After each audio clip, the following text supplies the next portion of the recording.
आज हम डिस्कस करेंगे एंडोक्राइन ग्लैंड्स के बारे में। और अगर हम अपने टाइटल में बात करें वर्ड ग्लैंड की, तो ग्लैंड कहा जाता है वो खास किस्म के सेल्स, या हम कहते हैं वो खास किस्म के ग्रुप ऑफ सेल्स जो कि केमिकल्स सिक्रीट करते हैं, या फिर हम कहते हैं कि ये क्या कर रहे हैं, ये सिक्रीट करते हैं कुछ खास किस्म की प्रोडक्ट्स को, और उन प्रोडक्ट्स को कहा जाता है हार्मोन। और ये जो हार्मोन है इन्हें पोर किया जाता है ब्लड में, यानी कि खून में, और फिर ब्लड के ज़रिए से इन्हें बॉडी के मुख्तलिफ हिस्सों तक पहुंचाया जाता है। और अब हम साथ में देख लेते हैं कि इन्हें एंडोक्राइन ग्लैंड क्यों कहा जाता है। तो एंडोक्राइन ग्लैंड जो है वो डक्टलेस ग्लैंड्स हैं। इसके लिए हम अपने सामने एक डायग्राम भी ले आए हैं, और अगर हम डायग्राम में देखें तो उसमें हम देख रहे हैं कि यहाँ पर हमें दो तरह के ग्लैंड्स नज़र आ रहे हैं। यहाँ पर हम देख रहे हैं खास किस्म के सेल्स जिन्हें के ग्रुप ऑफ सेल्स कहा जा सकता है। वो क्या करें, वो कुछ केमिकल्स जो है वो सिक्रीट करते हैं जिन्हें कि हम हार्मोन कहते हैं। और ये जो रेड कलर की हमें नज़र आ रही हैं यहाँ पर, ये ब्लड वेसल्स हैं। तो ये जो केमिकल, ये जो हार्मोन रिलीज कर रहे हैं उसे पोर कर दिया जाता है ब्लड में, और ब्लड के ज़रिए से उन्हें बॉडी के मुख्तलिफ हिस्सों तक पहुँचाया जाता है। यानी कि इनकी अपनी कोई डक्ट नहीं है, अपनी इनकी कोई वेसल नहीं है। लेकिन अगर हम यहाँ पर देखें तो यहाँ पर हम देख रहे हैं कि ये क्या है, ये भी सिक्रीटरी सेल्स हैं, यानी कि ये क्या, ये भी ग्लैंड है, लेकिन इस ग्लैंड की अपनी एक डक्ट मौजूद है। जैसे कि यहाँ पर हम देख रहे हैं ये क्या है, ये इसकी डक्ट है। ये अपनी जो सिक्रीशंस हैं वो कहाँ पर पोर कर रहा है, जैसे कि यहाँ पर हम देख रहे हैं कि ये अपनी सिक्रीशंस जो है वो पोर करता है, जो इस डक्ट के ज़रिए से पहुंचाई जाती हैं। तो जिनकी डक्ट होती है वो एक्सोक्राइन होते हैं, लेकिन जिनकी डक्ट नहीं होती और वो अपनी सिक्रीशंस जो है वो ब्लड वेसल्स में पोर करते हैं, और उनके ज़रिए वो बॉडी के मुख्तलिफ हिस्सों तक पहुंचाई जाती हैं, इन्हें कहा जाता है एंडोक्राइन ग्लैंड्स। अब अगर हम इनके फंक्शन की बात कर लें कि ये जो हार्मोन्स होते हैं इनका फंक्शन क्या होता है, तो जो हार्मोन है वो डायरेक्ट या इनडायरेक्ट तरीके से हमारी बॉडी के मुख्तलिफ हिस्सों को अफेक्ट कर रहे हैं, यानी कि उनके ऊपर असरअंदाज होते हैं। इनका अगर हम इफ़ेक्ट की बात करें तो हम देखते हैं इनका इफ़ेक्ट जो है वो थोड़ा स्लो होता है लेकिन लॉन्ग लास्टिंग होती है। अगर हम इसको कंपेयर करें नर्व ट्रांसमिशन से, यानी कि जैसे कि हम अपनी लास्ट वीडियोस में डिस्कस कर चुके हुए कि जो हमारा ब्रेन है, दिमाग है, वहाँ पर और बॉडी में मुख्तलिफ पूरी बॉडी में नर्व्स मौजूद हैं, और मैसेज जो नर्व्स के ज़रिए से पहुँचाया जाता है उसे नर्व ट्रांसमिशन कहा जाता है। लेकिन जब हम हार्मोन्स की बात करते हैं तो हम देखते हैं कि हार्मोन के ज़रिए से जो मैसेज पहुंचाया जा रही है इसका जो इफेक्ट है वो स्लो है। जैसे फॉर एग्जांपल अगर हम ग्रोथ की बात करें तो वो क्या है, हम देखते हैं कि स्लो प्रोसेस है, और उसमें भी क्या इन्वॉल्व होते हैं हार्मोन, जैसे कि ग्रोथ हार्मोन इन्वॉल्व होता है उसमें। अब हम कुछ मेन एंडोक्राइन ग्लैंड्स की बात कर लेते हैं, और उसके लिए हम अपने सामने एक डायग्राम देख रहे हैं। इस डायग्राम में हम मुख्तलिफ ग्लैंड्स देख रहे हैं, और हम देख रहे हैं एंडोक्राइन ग्लैंड्स। हम अगर स्टार्ट करें ब्रेन से, तो हमारे ब्रेन में भी ख़ास किस्म के एंडोक्राइन ग्लैंड्स मौजूद हैं। जैसे कि यहाँ पर हम देख रहे हैं कि मौजूद थैलेमस है, और हम देख रहे हैं कि उसके साथ नीचे यहाँ पर मौजूद होता है ग्लैंड जिसे कि मास्टर ग्लैंड भी कहा जाता है, जिसे कि पिट्यूटरी ग्लैंड कहा जाता है। पिट्यूटरी ग्लैंड के अगर हम साइज़ की बात करें तो हम देखते हैं कि जो पिट्यूटरी ग्लैंड है वो बहुत ही स्मॉल होता है, छोटा होता है, और उसका साइज़ जो है वो तकरीबन उतना होता है जितना कि एक मटर के दाने का, यानी कि पी साइज ग्लैंड है। लेकिन इसके जो फंक्शंस हैं वो बहुत ही ज़्यादा है, और बहुत ही इम्पोर्टेंट रोल होता है इसके हमारी बॉडी के नॉर्मल फंक्शन परफॉर्म करने में।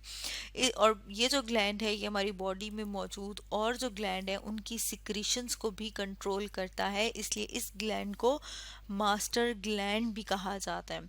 जैसे कि यहाँ पर भी हमने देखा है कि एक तो ये कि दूसरे जो ग्लैंड्स हैं उनकी भी सिक्रीशंस को कंट्रोल करता है, और इसके अलावा बॉडी के जो वाइटल फंक्शंस हैं उनको भी कंट्रोल करता है।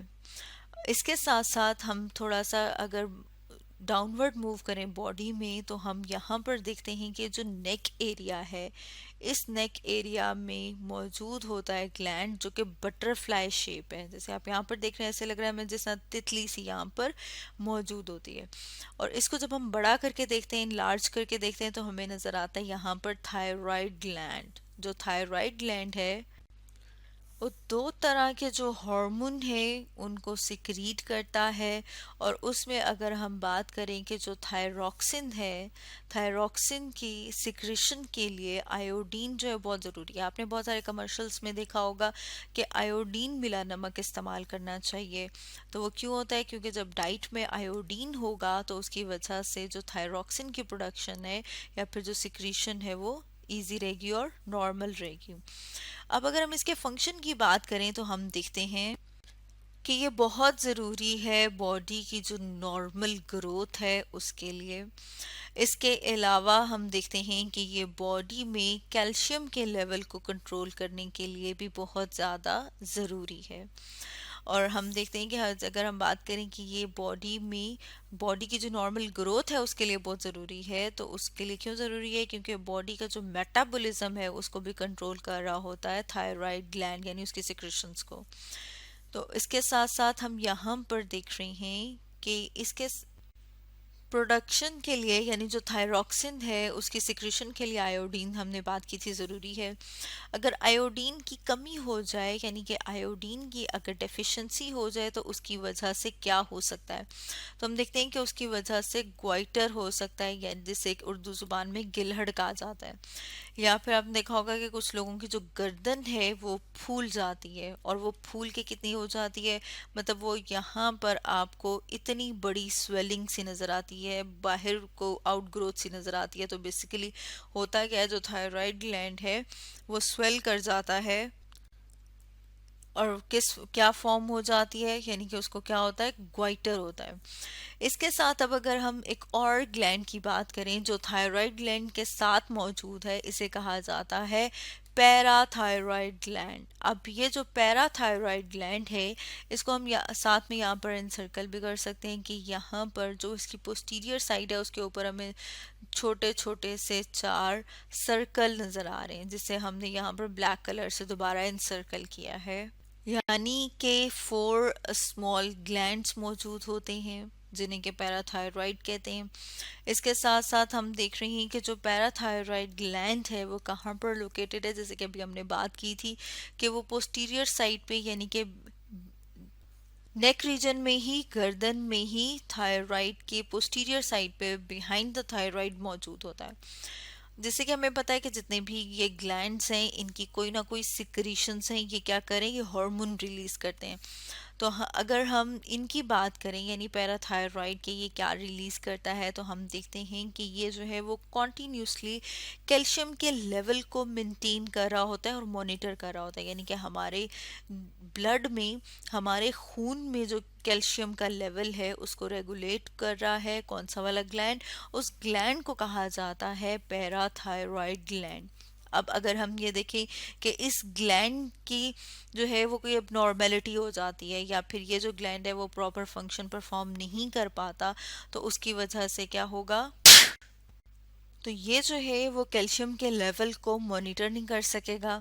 और इसकी अगर शॉर्टेज हो जाए तो जो लेवल है कैल्शियम का ब्लड में वो रिड्यूस हो जाएगा, कम हो जाएगा। और उसकी वजह से जो हमारे मसल्स हैं वो भी सही तरह से काम नहीं कर पाएंगे, क्योंकि जो हमारे मसल्स हैं, हमारे पट्टे हैं जैसे कि बाजू में मौजूद होते हैं, टांगों में मौजूद होते हैं, तो इनको अपने फंक्शन जो है वो परफॉर्म करने के लिए, इनको मूव करने के लिए, हरकत करने के लिए कैल्शियम की ज़रूरत होती है।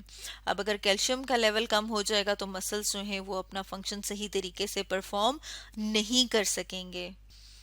इसके अलावा बॉडी में और ग्लैंड्स भी मौजूद हैं, जैसे कि यहाँ पर हम देख रहे हैं थाइमस है, एड्रिनल है, पेंक्रियास है, यूट्रस है, ओवरीज, टेस्टिस।